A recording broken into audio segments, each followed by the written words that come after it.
Welcome to another edition of Drugs, Crimes, and Politics, sponsored by the Drug Policy Forum of Texas. I'm your host, Buford Terrell, and it's good to be back after a long absence. Tonight our guest is Scott Beavers, a medical marijuana patient, but first let's go to Dean Becker on the phone and see what's happening in the worlds of drugs and drug law this week. Good evening, Dean. How are you tonight? Well, I'm good, Buford. How are y'all doing down there? Pretty good. Yes, good to hear your voice back there at the station, and I want to kind of thank you guys for this opportunity. It's, I think, a pleasure to share the truth with your audience. I want to point out a couple of stories that caught my attention in the last few days. One is a recent story in USA Today. They've been talking about that marijuana is a bad thing. It seems to be a regurgitation of past propaganda. I've noticed a lot of people have walked away from that, and yet they still seem to dredge it up, try to throw it out there against the wall, see if it'll stick. Yeah, I read that story, and it looked like it repeated all of the old urban myths and legends from the past 50 years. Yes, and it's a shame that they think they can still get away with that. I think the vast majority of the public is aware that they're just BSing them. I want to make a quick report. I just returned on Sunday from Salt Lake City, where I attended the National Methamphetamine Conference. Also was dealing with AIDS and hepatitis.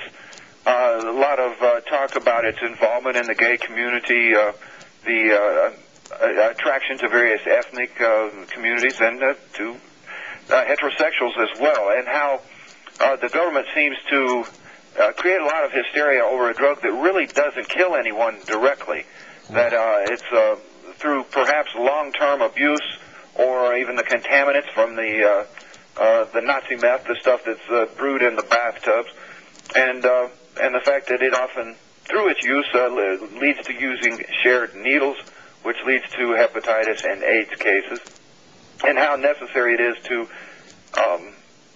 just get involved, to educate people. I heard from some organizations that are actually attending some of the parties as quasi-entertainment, and also, though, to provide lubricants and condoms to curtail the number of diseases. And it's a complex problem in that it's not being dealt with directly. People are trying their best to work around government measures. You've heard the situations where, like at a rave event, it became illegal for the vendors to provide water or chill down rooms.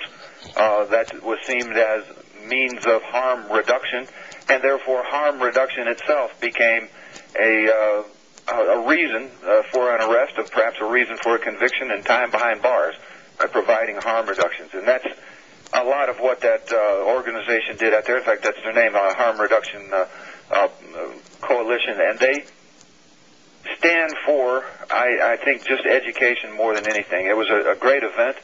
I want to kind of give you guys a heads up. I am trying to make arrangements to do my next sermon in Fort Wayne, Indiana. And I think perhaps you would guess why. It's the home of Mark Sauter, one of the world's foremost warriors. Yeah. And I would like to go there and talk morals in his hometown, morals in regards to his drug war. I hope you wait until the fall kicks in. Well, yes. Okay. But anyway, I think that's about all I have for this week. I do want to urge folks to listen to my radio programs this week. We had, this past Friday on the Century of Lies show, we had Alan Clear, long-term harm reductionist, as one of our guests. And this coming week, Doug McVeigh of Drug War Facts will produce the Century of Lies show. That airs at 1 o'clock this Friday on KPFT. And then I'll do the Cultural Baggage show at 7. It's the pledge drive season. You'll get to hear a portion of what the network gets to hear. Oh, and by the way, we just picked up station number 70, my second station in Salt Lake City, of all places, KUTE. Well, that's great. And where on the dial is your program for those in Houston? Oh, in Houston, it is 90.1 FM. KPFT Houston. And if you'd like to hear any of our hundreds of programs online, you can do that by visiting our website, which is drugtruth.net. We interview judges, congressmen, scientists, doctors, lawyers, cops, wardens, presidents. Well, no presidents yet. I'm working on that. Okay. And we think that the truth stands alone. It stands well above this government propaganda, and it's time for everybody to get on board. Okay. While you're still on the line, Dean, since you were talking about the methamphetamine, I'd like to run something else by you. Yes. And this is that amphetamines first showed up in the 1930s. And through the 1960s, they were used by truck drivers, they've been used by the military, and in fact still are. Most of the abuse of them came from housewives trying to lose weight. Yet as long as that kind of amphetamine was available, responsible manufacturers were manufacturing it. We didn't have any of these bathtub cooking places with the environmental damage. Now that the rest of us are forbidden from buying cold medicine, the bathtub cookeries are gone. We're getting imported meth from Mexico now, and sure enough, the environmental damage is done. This is just another one of those places where the harm caused by the regulation, in this case to the environment, is probably worse than the evil they're trying to prevent. Well, I would think in so many ways. I mean, you touched on it, that the children are being exposed to fumes, that brewing going on within a home, that neighbors are subjected to potential explosions from these labs blowing up. And now we have the point where it's moved away from that, which I guess is good, to the Mexicans now making a more superior product, I think probably with less contaminants. But in so doing now, we're funding violent criminals to the tune of some several $100 billion per year. When, truth be told, if we were to tax it, regulate it, control the distribution to adults, no one would ever make this stuff at home, or there certainly wouldn't be any need to. The children would never be exposed, no explosions would happen, no terrorists, no cartels, no gangs would thrive. And adults, perhaps a few housewives would use it to lose a little weight, and that might be the worst of it. But through this process, we make sure that the most powerful, potent chemicals possible make the way through the black market, and therefore the safer, medically controlled, pharmaceutically manufactured products are just not available to the populace, and that's where we really mess up. Okay, thank you, Dean. It's always good to hear from you. Thank you, Buford. Good night, John. Good night. A couple of other stories that I might add to what Dean has said. First, California, with a horrible prison crisis, is looking to move at least 5,000 inmates out of state to private facilities in other states because their prisons are so overcrowded they're afraid of federal intervention.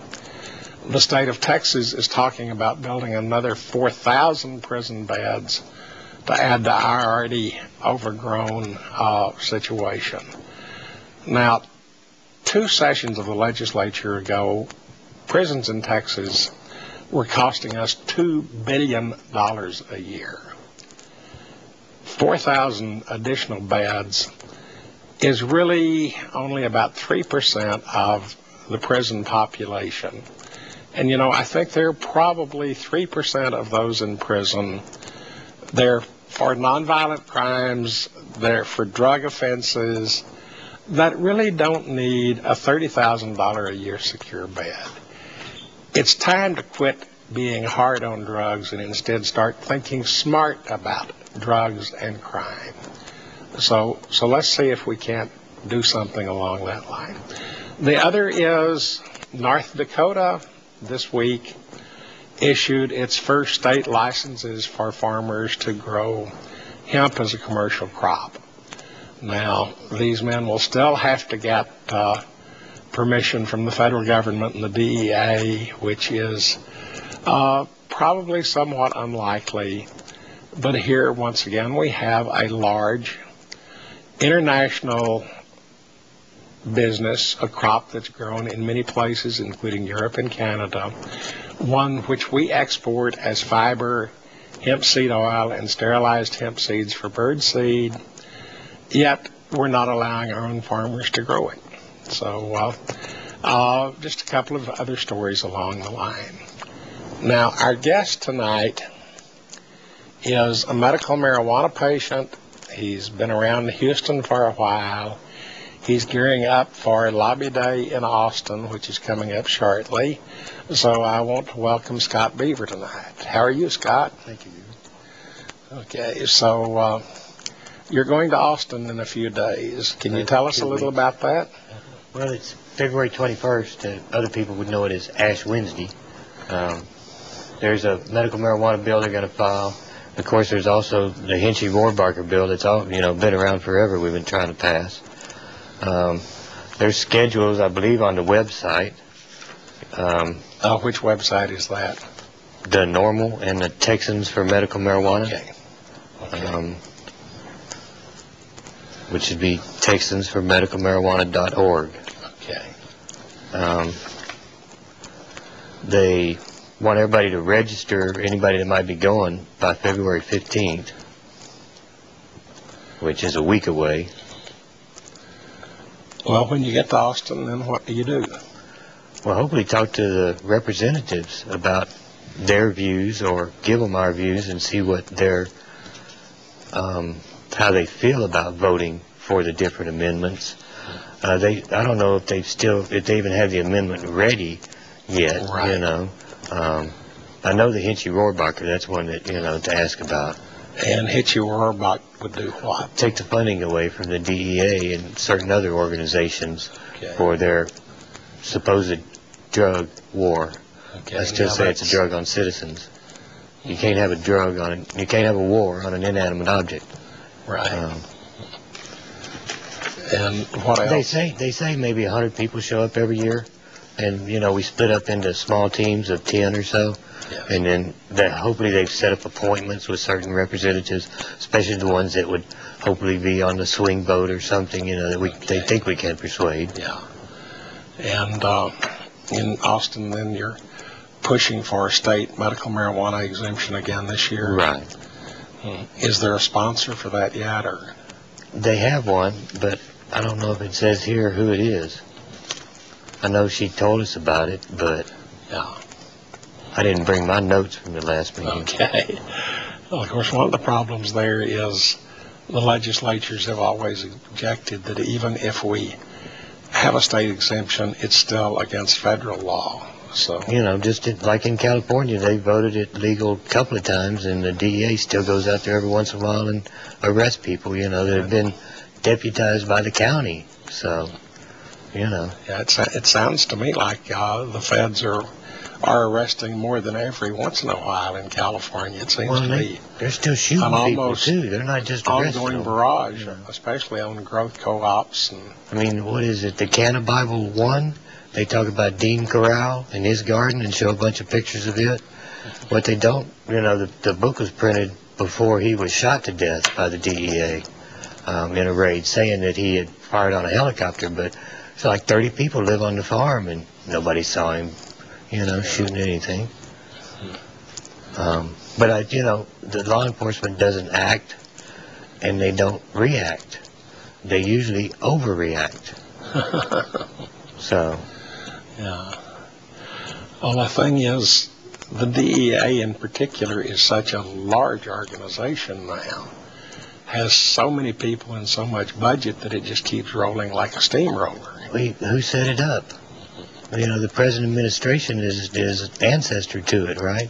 Yeah. His daddy, 41, was the one that basically set up the DEA and everything else the modern way that we do it today, Yeah. Not to mention training Bin Laden and a few other people. It's about time for us to have a break, and when we come back, we'll talk about medical marijuana and your experience. So let's see what we have to say here. It's time to play Name That Drug by its side effects. Depression, delusions, hallucinations, paranoid fears, clinical depression, schizophrenia, bipolar disorder, tardive dyskinesia, and psychosis. Time's up. The answer? Ritalin, another FDA-approved product. This week in drug war history, February 4th, 1994. An unpublished U.S. Department of Justice report that indicates over one-third of the drug felons in federal prisons are low-level nonviolent offenders. February 6, 2004. The U.S. Court of Appeals for the Ninth Circuit rejects the DEA's ban on hemp foods. February 7, 1985. Enrique Camarena, an aggressive DEA agent stationed in Mexico who discovered that drug traffickers there were operating under the protection of Mexican police officials, is kidnapped outside of his office in Guadalajara. February 7, 2001. After a contentious confirmation process, new Attorney General John Ashcroft declares, "I want to escalate the war on drugs. I want to renew it. I want to refresh it, relaunch it, if you will." February 8, 1914. In an example of the role of racial prejudice in the genesis of U.S. drug laws, the New York Times publishes an article entitled, "Negro Cocaine Fiends, New Southern Menace." February 9, 1909. Congress passes the Opium Exclusion Act. February 9, 2000. Deborah Lynn Quinn, born with no arms or legs, is sentenced to 1 year in an Arizona prison for marijuana possession and violating probation on a previous drug offense. This is Steve Nolan for the Drug Truth Network. Well, we're back. We're back with Scott Beaver, an activist and a medical marijuana patient. Scott, would you like to tell us why you're a medical marijuana patient and how you got involved with using it? Well, of course, I tried it after nicotine and alcohol when I was real young. And I was always kind of had an affinity for it, but, I'd give it up different times in life when it wasn't convenient. But I was diagnosed with HIV in 92 or 98, and I don't know, I was in a wheelchair for 6 months, pushing a walker for another 6 months. I was in bed for like 6 months, and didn't smoke that whole time. But then got somebody to bring me some over one day when I was feeling bad. After a while, all the medications, I would wake up every morning nauseous. My vagus nerve, one of the biggest nerves in the body, is partially paralyzed, and so I don't have any control over the valve at the top of my stomach. Right. The vagus nerve has a lot to do with controlling the stomach. And also nerves around it, and it goes all the way down to your transverse colon. So I have a lot of nauseousness, and tried all the antiemetics, Phenegrins, all the different ones, and all they did was knock me out. And then I'd wake up, I'd be nauseous, take another pill, I'm knocked out. Yeah. Which was, nowhere. So I started smoking. I got a vaporizer, but it seems to be, I live in a little bitty place, and it's just a lot of hassle to use it. Right. Then I started making some tinctures and extracts. I'm still trying to develop that since I'm not a chemist and everything. And literature on it is almost, it's hard to find. Right. Especially for somebody with my limited funds, but half-price books have been treating me pretty good. So. Yeah. Well, I know that back before 1937, the federal government and the U.S. Pharmacopoeia had the standards and methods used to prepare standard tinctures, and I'm sure they're around still there, but I'm not sure where to find them. Yeah, they had 28 medications at that time. Of course, they were mostly mixed with, opiates and different things at the time. And the different ones had different levels of chlorophylls, different things, which I just found out how to wash those out before. But okay. So your primary means of using it still is by smoking? Smoking, yes. Yeah. Yeah, and the tincture, I'll use it maybe once a day or so. Depends on, I have a lot of pain in this elbow. I have no feeling with these two fingers. The first time I made that tincture and took a shot of it, it's like 15 minutes, 20 minutes later, my arm started feeling like mine again instead of something I wanted to give away to somebody. Yeah. And there's what, two kinds of scientific evidence, theoretical and evidentiary. Yeah. I'll take evidentiary every time. Okay.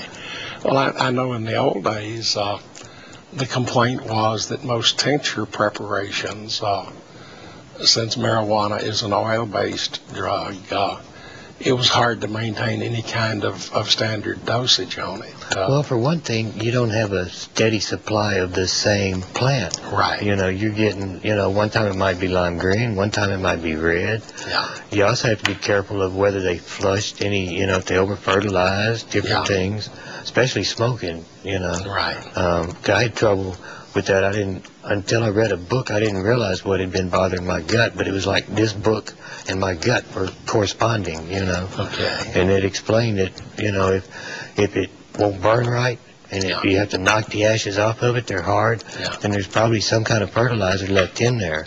And with people with bad immune systems or poor guts and everything, it can cause a lot of gastrointestinal problems. Yeah, and the way marijuana is grown, especially with indoor grow labs of different kinds. But here we're mainly use- dealing with Mexican outdoor, Mexican commercial and everything. And then you have bug infestations, you Right. might have mold, bad curing techniques, the whole bit. Plus it's crushed into a brick, and the more turns you put on it, the more you can get in there. So, Sounds like most of the quality problems are caused by illegality.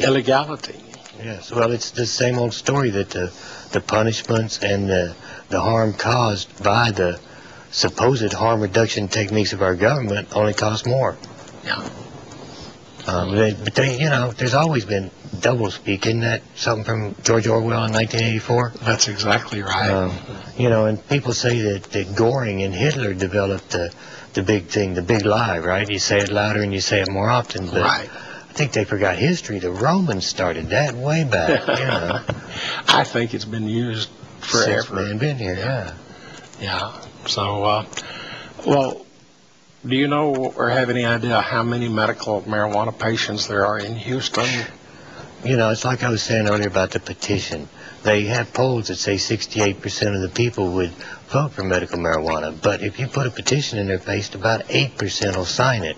And I think it was a nurse at one of the normal meetings was, he said, well, I guess I can say it, but some people have BBs for gonads or whatever, and this world's full of fear. I think it's controlled by fear nowadays, and that's part of our problem. I'm not sure with the current administration in Washington how much I'd be able to sign these days. I mean, I don't know that I would want Alberto Gonzalez knocking on my door. Because I have HIV/AIDS, that maybe that's why I can be so emboldened. I've always been this emboldened. I say that, especially today, if you don't want people seeing you do something, you best not be doing it, because all they got to do is point their phone at you. Right. And they've got you. Yeah. And shame is something you need to deal with before you do something, not afterwards. Right. Yeah, and chances are you're not going to keep it very private, no matter what you try to do. Exactly. You think you do, but you think you're hiding things. But to people that are aware and observant, you're not hiding anything. Right. And who are you going to, if you're hiding it from everybody else, then you're probably hiding it from yourself. There's probably some problem there too, Well, when you came in today, I noticed your belt buckle, and it looks a whole lot like this little leather disc that I believe you also prepared, which is tool leather with a marijuana leaf superimposed over the American flag. So apparently you do some pretty good looking leather work. You want to tell us a little bit about this symbol and what it means?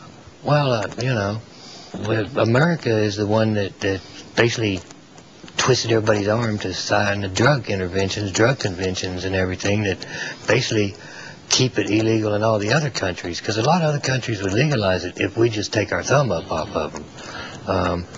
And so it's got to start here. And it's got to start with us. We're the major consumers of just about everything on the planet anyway, right? That's right. So, we in if we can't stand up for it, then nobody can. Part of my trouble was reading about Dr. Nakamura and Ed Rosenthal about their legal fees and everything, and not having people send in money to help them with their legal fees. And being active the last couple of years in HIV/AIDS, I'm thinking, well, how is it all these homosexuals and transsexuals, bisexuals, whatever, they stand up for their rights, they march and everything, and yet us potheads can't do that? You know, there's something wrong with the picture. Yeah. And this is Texas. You know, I believe people are willing to stand up. I mean, Kinky Friedman tried to run for governor, you know, so Right. where else is that going to happen but Texas, you know? Yeah, the problem is, and I can say this as a sixth-generation Texan, the problem is, in spite of its reputation for independence and free thinking, Texas has always been a toe the line, the government is right, do what we tell you to do kind of state. And I don't see much change coming along that line. I don't know. With the internet, I think things are opening up a little bit. Part of it is we have to get the younger people involved in things. And it's, you know, when you're young, you got other things you want to do. You know, I don't know that you ever really get the younger people involved. They seem to be more involved today than, you know, I mean, in the 60s and late 70s. But as you said, when you're young, you've got other things to do. Well, and there's and it's only when you get up to your 30s and you start building a family and or your 50s. Maintaining a career and you're paying a mortgage, then you kind of become interested in government and voting.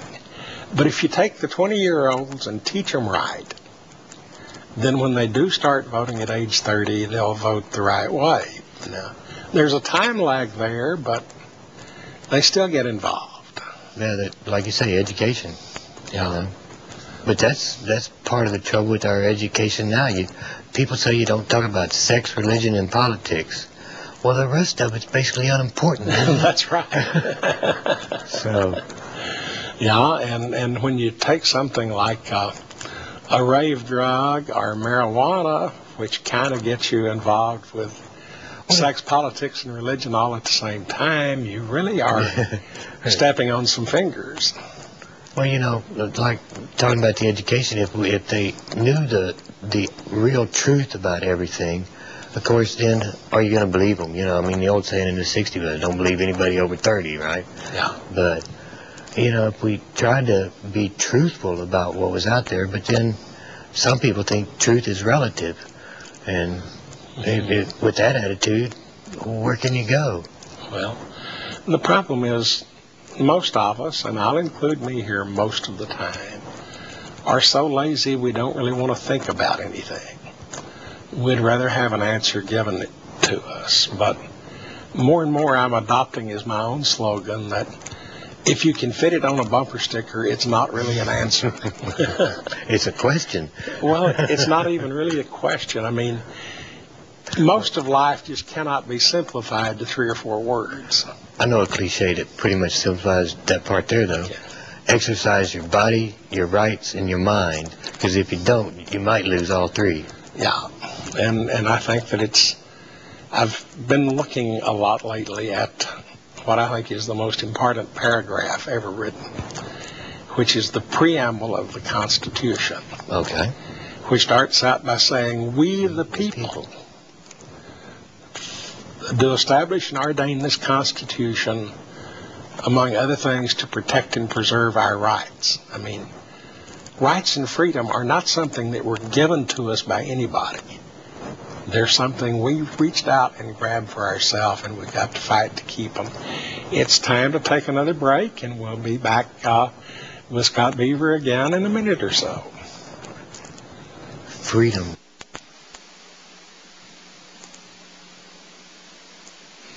I'm Marcia Rosenbaum, and I direct the San Francisco office of the Drug Policy Alliance.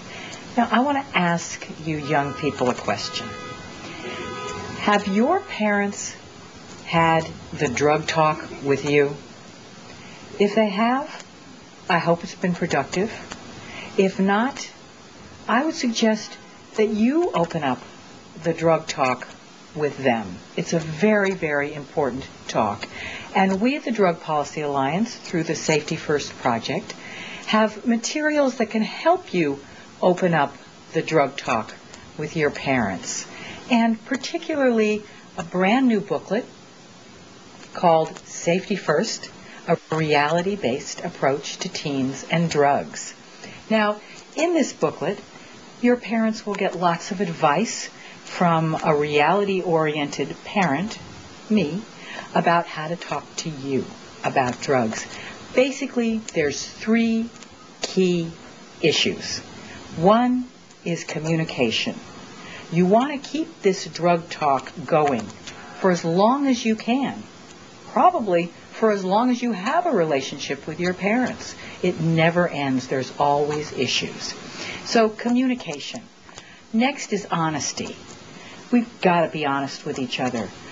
You need to be honest with your parents, and they need to be honest with you. The scare tactics about drug use haven't worked. They're counterproductive, and they don't help us to really educate each other. And then finally, and maybe most important, is you want to have a solid relationship that is based on values that hold safety as ultimately the most important element of your drug talk.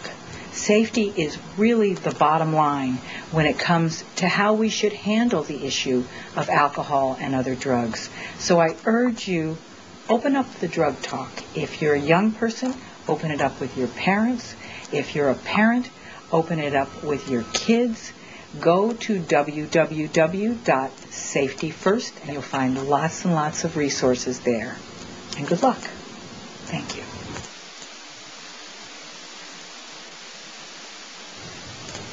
We're back with Scott Beavers, activist and medical marijuana patient.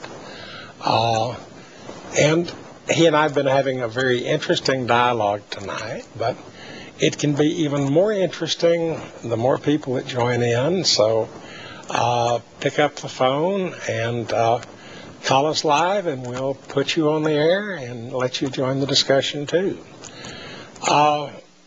You're using marijuana primarily for nausea in conjunction with HIV/AIDS, and Some pain relief. yeah, some I do pain have some relief. neuralgia. But what are some of the other diseases where patients are finding relief? Well, you know, from they have marijuana? a whole derivative of cannabis called Sativex that they're using in Canada. It's a sublingual spray. Right, yeah. But they only licensed it for MS patients so far. Right. For the spasticity that goes along. Okay, but it is good for spasticity for MS. Well, they've proven THC and cannabinoids, you know, are work on that. Yeah. Because, you know, probably most people don't understand you have receptors through your whole body that receive cannabinoids, whereas opiates and things are strictly limited to the brains, the dopamines, the endorphins, whereas they call endocannabinoids now, right, the anandamines.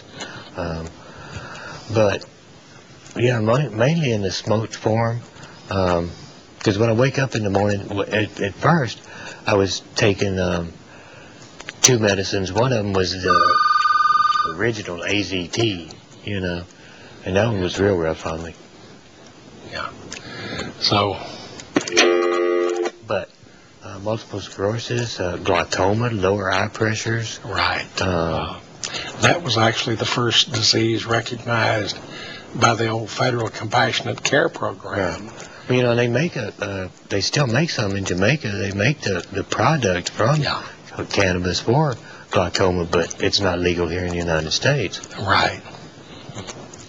But I think 11 states now have some sort of medical marijuana statute on and then there's so many cities that have, you know. And I've noticed a new movement has been starting where several cities have declared that enforcing marijuana laws is their lowest official priority for law enforcement. So I think that to some extent what we're seeing take place here is a kind of a grassroots with people from the bottom up saying, hey, this stuff seems to work for sick people. This is the kind of thing that people need to have. And the pressure on the federal government is coming up from the bottom. It would be easier if we could just snap our fingers and get the change at the top, but... Speak it into existence.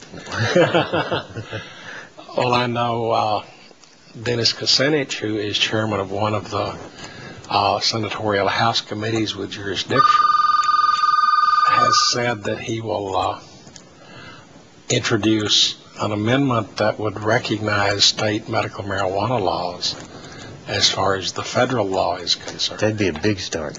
That would be a very big start. Good. You know, more than likely that would open it up, because the states, like you say, the states resist, because even if they pass laws, they're still against federal law. Yeah.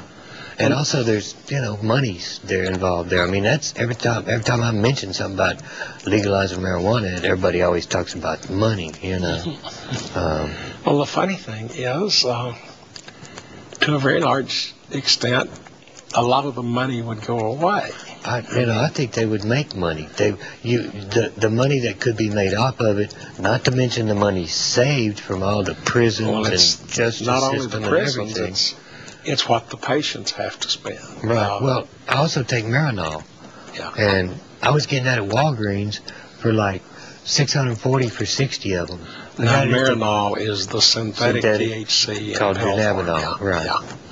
right. 3 different dosages of it. Yeah. It's the only thing I found that really helped me with the nauseousness besides whole cannabis. Yeah. Okay. Well, hello, caller. You're on the air. Yes. I know that this has kind of been going on for several years for the medical marijuana benefit. What do you think are the factors that are hopefully going to put give you some success this year, or this legislative cycle, as opposed to all the other times when it didn't work? Okay. Thank you. Do you have anything that makes this year more encouraging than 2 years ago? One step closer to heaven in 2007? I don't know. I think to some extent that is the answer. That it just keeps grinding down. So, it's like the old poetic expression of the Buddhist legend about once a century the eagle swoops by and brushes the mountain one time with his wing, and when the mountain's finally grown down, then the world comes to an end. I think there's some of that. Hello, caller, you're on the air. Hello? Hello? Well, I'm afraid that they're not there. That mountain must not be Mount Everest, because it's 8 feet taller now than it was the first time they climbed it. Well, sometimes poetry doesn't always recognize scientific fact. Yeah. But I think that it's one of those things that sometimes we get discouraged, we don't see what's going on. But if you look at the trend in the national polls about what voters are willing to look, if you look last session of Congress, even under the Republicans, a medical marijuana exemption came up in Congress. It got voted on, it lost, but it got a substantial number of votes. And I think one interesting thing happening nationwide this year at least is that the current administration has lost so much credibility overall that I think a lot of the administration's hardline drug war is starting to become just as unbelievable as their hardline on some other wars. So this is not an administration that has great credibility among people or Congress either. Well, and they tried to link both of them together. Yeah, yeah.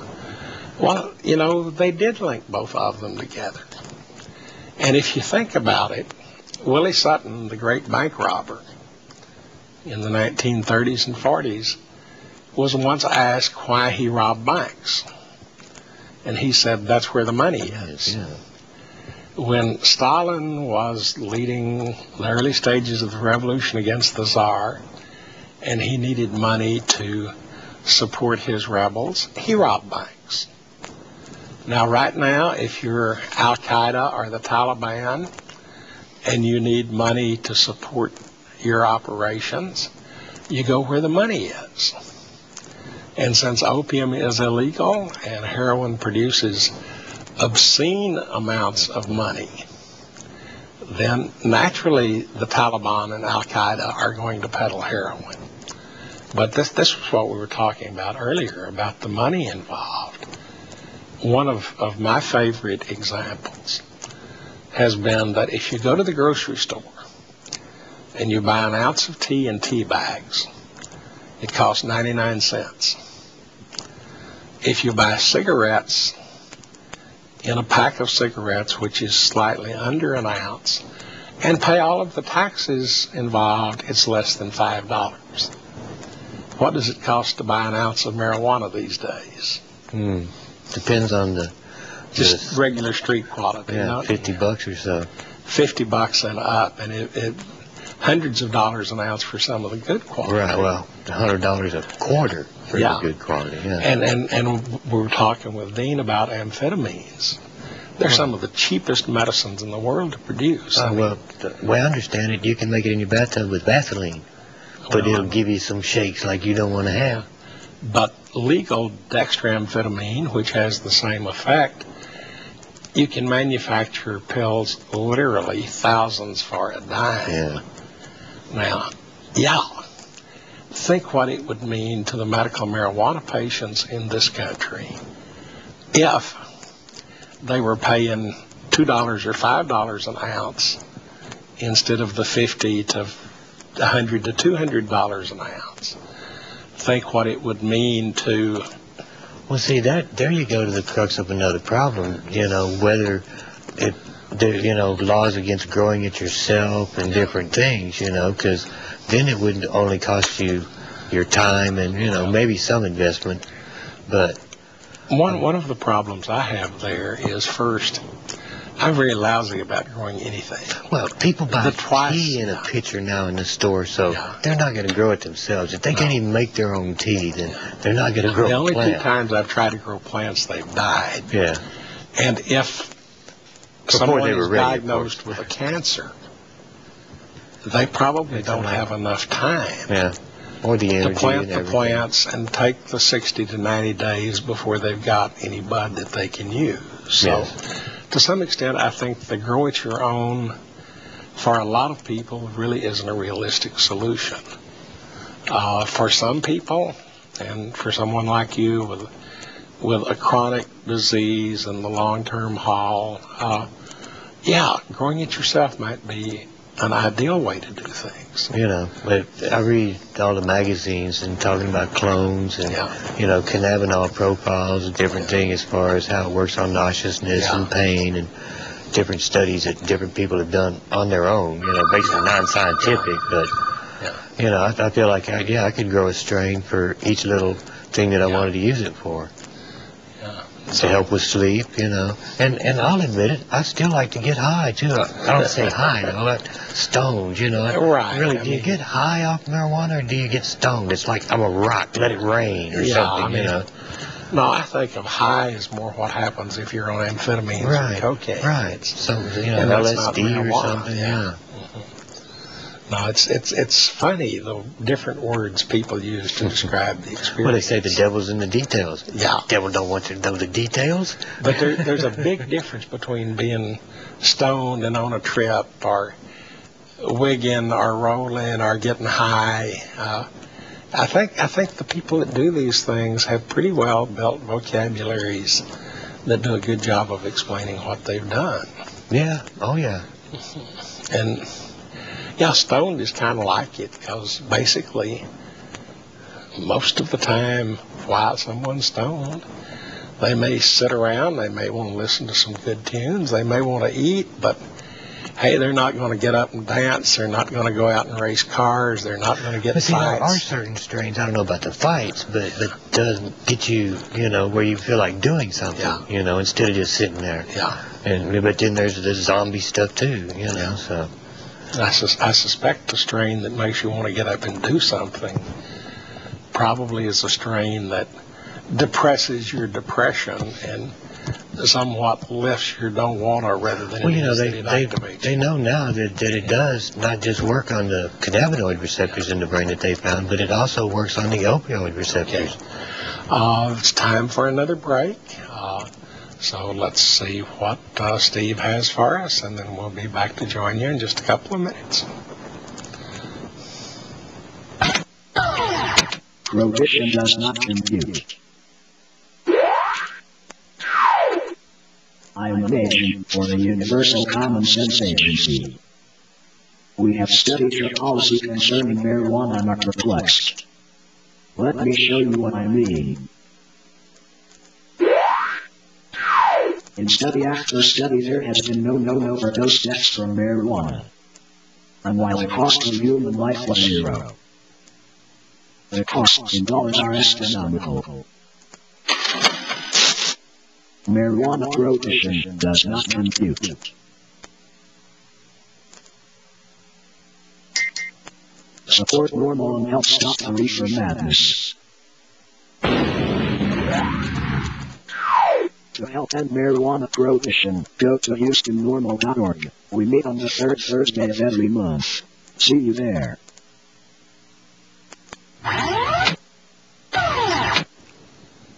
Okay, we're back again with Scott Beaver talking about medical marijuana in particular tonight.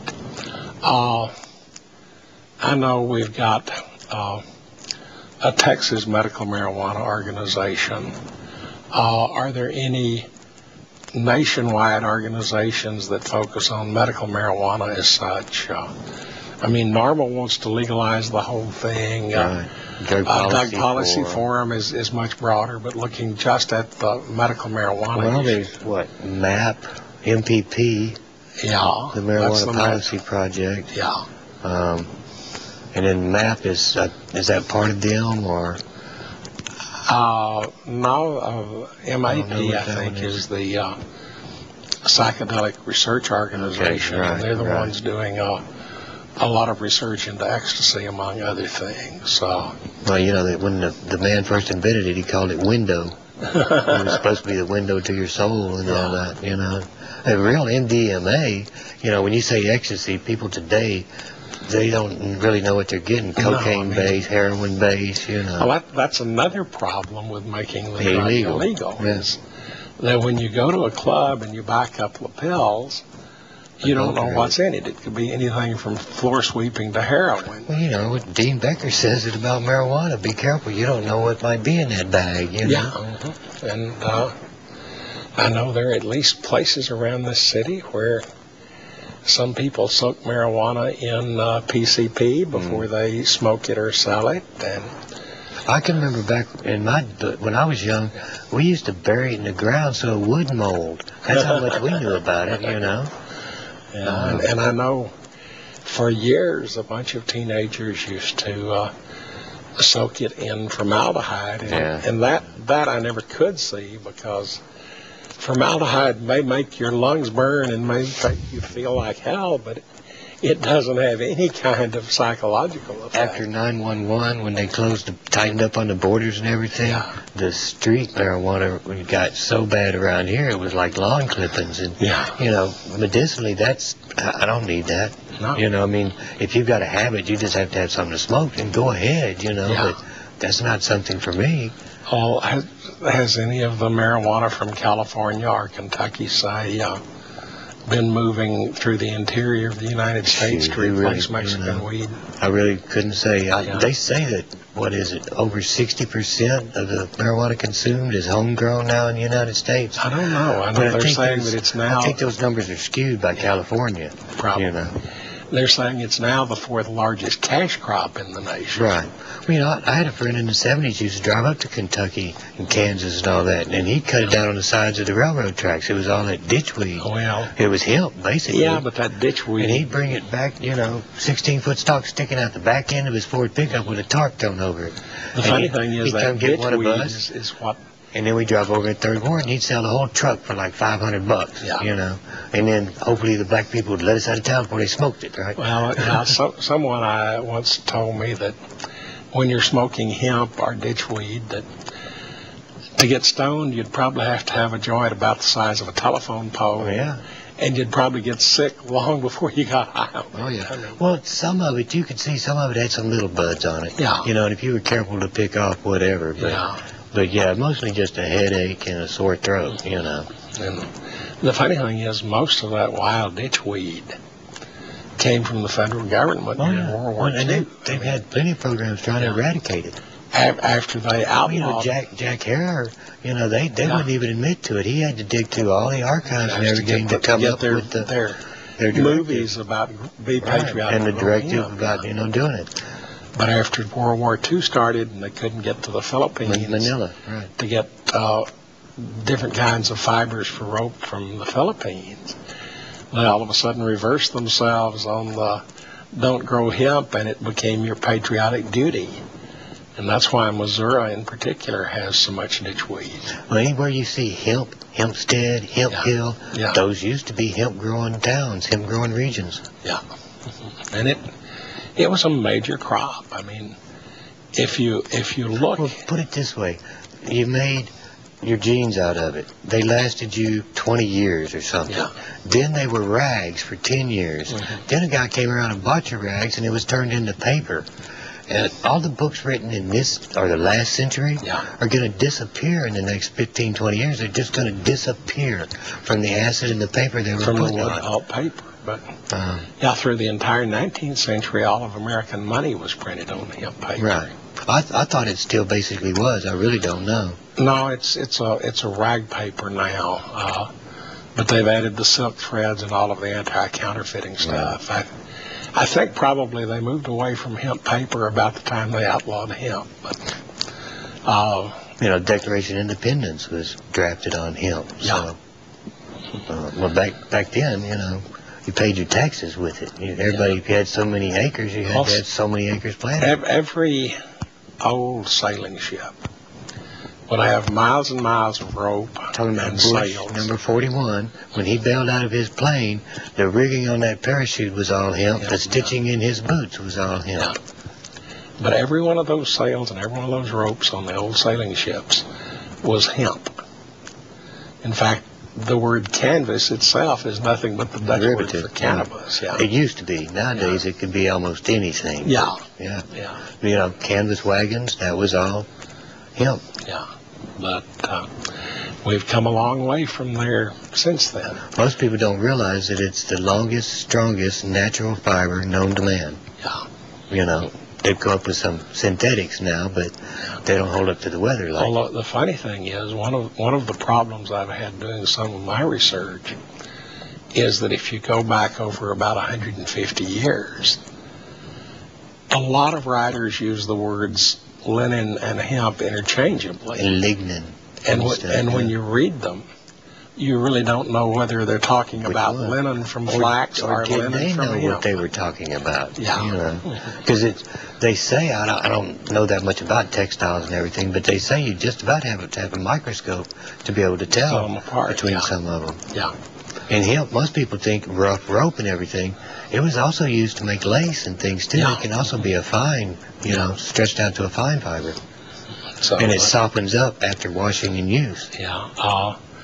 But it really nearly came to an end in this country because after slavery was abolished, the old ways of harvesting hemp were extremely hand labor intensive. See, that was part of there weren't any decent harvesting machines. What was it? The same year they criminalized it was the year that Natural Science or somebody come out with showed the big thing on the decorticator, the next $1 million crop, and all that. Yeah. Well, we're just about to run out of time here, And I've got a little thing I want to share with the people, and then we'll ask you for your last words. I've decided that I'm going to start adding an editorial to the process. And about 2 weeks ago, the Houston Chronicle had a front page story about a couple of congressmen advocating the use of mycoherbicides as a weapon of the war against drugs. So mycoherbicides are fungi that attack particular species of plants. They were advocating mycoherbicides on both poppies and cocaine. And frankly, this idea is bad for 3 major reasons. It's so bad that it's really even irrational. First, it releases a new plant or animal into a new ecosystem. The results are unforeseeable. They could easily end up like the rabbits or cane toads in Australia, the zebra mussels in the Great Lakes, the Chinese leaping carp in some American waterways, or kudzu vines in the north. These transplanted plants and animals become horrible blights in places they have no natural enemies. Second, their destructiveness would not be limited to just the bad drugs. The same opium poppy that produces heroin also produces morphine, still a major medical painkiller. Codeine used in cough medicines and the precursor of Vicodin, given to most of us by our dentist at one time or another. Even cocaine still has some medical uses. And the medical value of marijuana, while now well established, is just now being fully explored. Turning a biokiller loose on these plants would surely be cutting off one's nose to spite one's face. Third, eradicating these crops would be a futile gesture. Heroin users could easily turn to totally synthetic drugs like methadone or fentanyl, which they've done in the past when supplies of heroin were low. Cocaine users would merely turn to synthetic amphetamines for their highs. Even THC, the primary active ingredient in marijuana, is available in synthetic forms. Drug use would go on even if some drugs disappeared. It's time for legislatures to realize that they cannot end drug abuse by attacking the drugs. They must instead face the issues presented by the drug users with reason based on medical and social knowledge instead.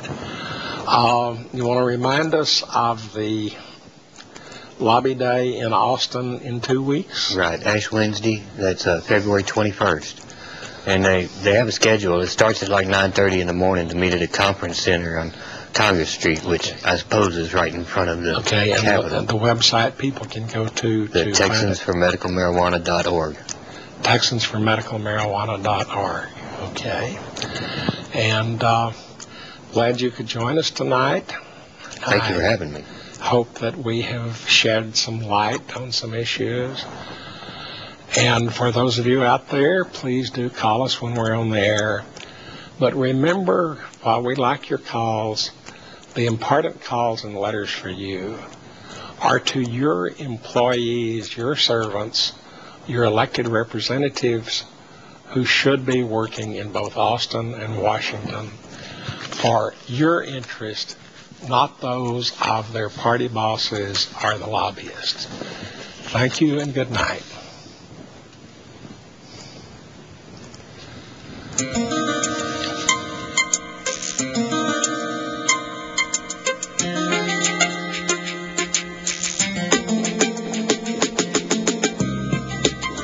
Present policy of drug prohibition is hopeless.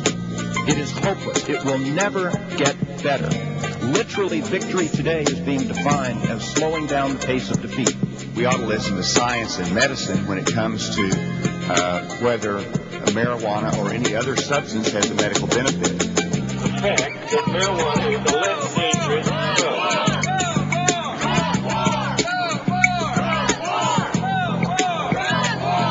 We're going full-blown into a program that has failed and failed every other time we try it. Please point out one success in 30 years of an eradication program that has stopped drugs from coming in this country. Point out one success, because I reviewed that research years ago.